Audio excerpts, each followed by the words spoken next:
BC आवाज और रिबिक्स cash के स्टूडियो से आप देख रहे हैं कंज्यूमर अड्डा। आपके साथ मैं हूं विपिन भट्ट और आज हम बात करने वाले हैं ऑनलाइन फ्रॉड की कि क्या आप चौकन्ने हैं। और ये मौका भी खास है क्योंकि इस वक्त चल रहा है इंटरनेशनल फ्रॉड अवेयरनेस वीक। वैसे तो ये सप्ताह 14 से 20 नवंबर के बीच बनाया जा रहा है और हर तरह के फ्रॉड को इंक्लूड करता है, उसके बारे में अवेयरनेस फैलाने की बात करता है। लेकिन इन दिनों जिस फ्रॉड की सबसे ज्यादा चर्चा है न सिर्फ भारत में बल्कि पूरी दुनिया में, वो है ऑनलाइन फ्रॉड। और इसे दुर्भाग्य कहें कि इसके बहुत ज्यादा शिकार हमारे देश में बनते हैं क्योंकि हमारे पास मोबाइल की कनेक्टिविटी तो अब बहुत अच्छी हो चली है, लेकिन जो एक अवेयरनेस होनी चाहिए, जो एक जागरूकता होनी चाहिए, एक जो लिटरेसी होनी चाहिए, ऑनलाइन लिटरेसी जिसे कह लीजिए, वो अभी काफ़ी कम है। और इसी के चलते लोग ऑनलाइन एप्लीकेशंस का इस्तेमाल करते हुए फ्रॉड का शिकार बन जाते हैं। और कई तरह के होते हैं जिसमें आपके मोबाइल से लेकर फ़ोन कॉल से लेकर ईमेल्स से लेकर लिंक्स से लेकर ना जाने क्या क्या तरीके हैं, बारकोड स्कैनर और क्या क्या जो लोगों के साथ नहीं घटे हैं। अब रोज नए तरीके निकलते हैं, इसलिए रोज इसके बारे में जागरूकता लाना जरूरी है और इनके बारे में जानना जरूरी है। तो इसी मौके पर आज हमने बुलाए हैं 3 खास मेहमान जो इसी कोशिश में कि आपको जागरूक बनाया जाए, ज़्यादा बेहतर तरीके से समझा जाए ताकि ये फ्रॉड्स रुके।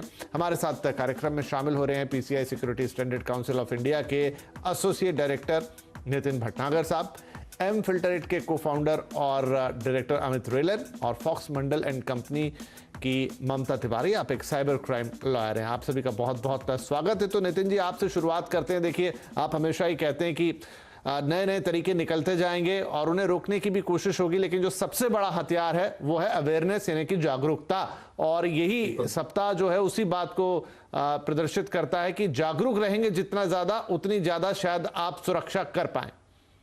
करेक्ट, बिल्कुल विपिन जी, आप बिल्कुल सही कह रहे हैं। यहाँ पे अब चाहे देखिए सोशल इंजीनियरिंग की बात करें, चाहे वो हम ईमेल फिशिंग की बात करें या फेक वेबसाइट्स की बात करें, साइबर क्रिमिनल्स कंटिन्यूअसली अपनी टेक्निक्स को रिफाइन कर रहे हैं। और हमारा गोल यहाँ पे यही होना चाहिए कि हम किस तरीके से इन स्कैम्स को आइडेंटिफाई कर सकें, सस्पिशियस एक्टिविटीज को वेरीफाई कर सके और बैड एक्टर्स जो होते हैं, जो क्रिमिनल्स होते हैं, साइबर क्रिमिनल्स की जो एक्टिविटीज होती है, हम उनको बैड एक्टर्स बोलते हैं, उसको किस तरीके से रिपोर्ट करें एप्रोप्रिएट अथॉरिटीज के पास। सो ये इंपॉर्टेंट एस्पेक्ट है क्योंकि यहाँ पे फ्रॉडस्टर्स जो है बहुत ही कोलैबोरेट होकर एक साथ मिलके लोगों को विक्टिमाइज करते हैं, मतलब इनोसेंट लोगों को विक्टिमाइज करने की कोशिश करते हैं। और वो मिले हुए हैं, वो सारे के सारे एक साथ मिलकर काम कर रहे हैं। और अगर हमें ऑनलाइन फ्रॉड्स को कॉम्बैट करना है तो हमें अवेयरनेस क्रिएट करना बहुत जरूरी है यहाँ पे, और उसके अलावा और कोई चारा ही नहीं बचता है।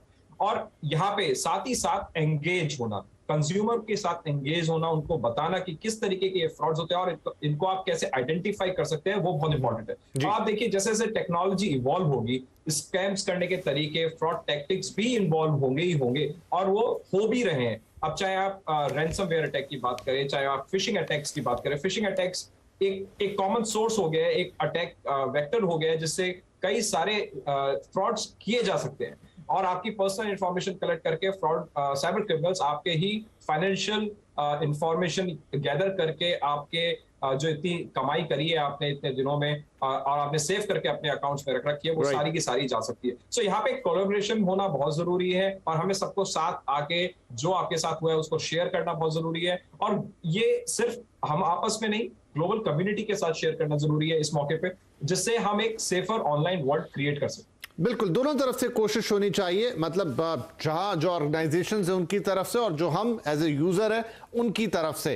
राइट। तो रेलन साहब, हमने देखा कि कुछ कोशिशें हो भी रही हैं। मसलन एचडीएफसी बैंक ने कैंपेन चलाया, बहुत बार ये कैंपेन चलते हैं लेकिन उतना ही आवाज सुनाई नहीं देती। उन्होंने मुंह बंद रखो उसका नाम रखा है, मतलब आमतौर पर जो ग्राहकों को फोन कॉल्स आ जाते हैं उनसे उनकी जानकारियां ले ली जाती है, उनसे ओटीपी मांग लिया जाता है और कभी डर होता है, कभी लालच होता है।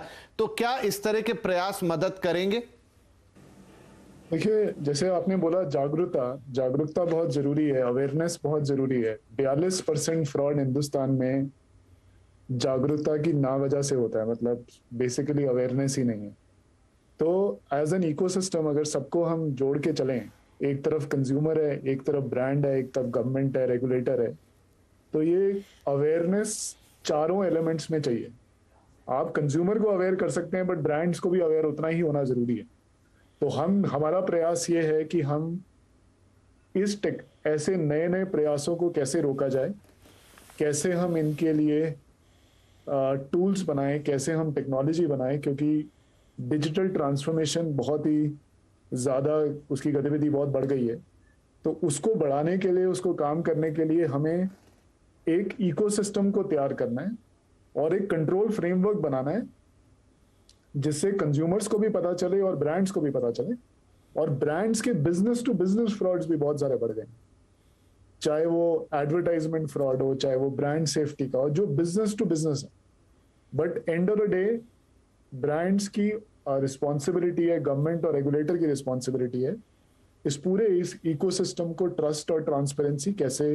जी बिल्कुल, तो इस पे भी बात करेंगे क्योंकि ये धीरे धीरे ही होगा। ममता जी, क्योंकि इसमें एक लॉ इन्फोर्समेंट का बहुत बड़ा एंगल रहता है, क्या आपको भी ये लगता है कि जिस तरह अगर आप समझे कि भारत में ऑटो क्रांति आई, हमारे पास बहुत सारी गाड़ियां हो गई, लेकिन एकदम हमने अपने आप को एक रॉन्ग फुट पे पाया कि शायद हमारी सड़कें उसके लिए तैयार नहीं थी, हमारी पार्किंग व्यवस्था उसके लिए तैयार नहीं थी, क्या उसी तरीके से हमने ये जो डिजिटल लीप बहुत तेजी से ले तो लिया, लेकिन सबके पास मोबाइल है, इंटरनेट है, लेकिन अभी जो एक अवेयरनेस, जो एक जानकारी होनी चाहिए, जो उसको चलाने के तौर तरीके होने चाहिए, जो एक स्मार्टनेस होनी चाहिए, वो शायद मिस हो जाती है। और यही वजह है कि जो भी फ्रॉडस्टर हैं, छोटे छोटे गांव से वो क्राइम होते हैं और बहुत सारे लोगों को लाखों रुपए यहाँ पे उनका जो खून पसीने की कमाई हो जाती है, किसी न किसी तरीके से उन्हें नुकसान होता है। जी मैं बिल्कुल सहमत हूँ आपसे, आप बिल्कुल ठीक कह रहे हैं।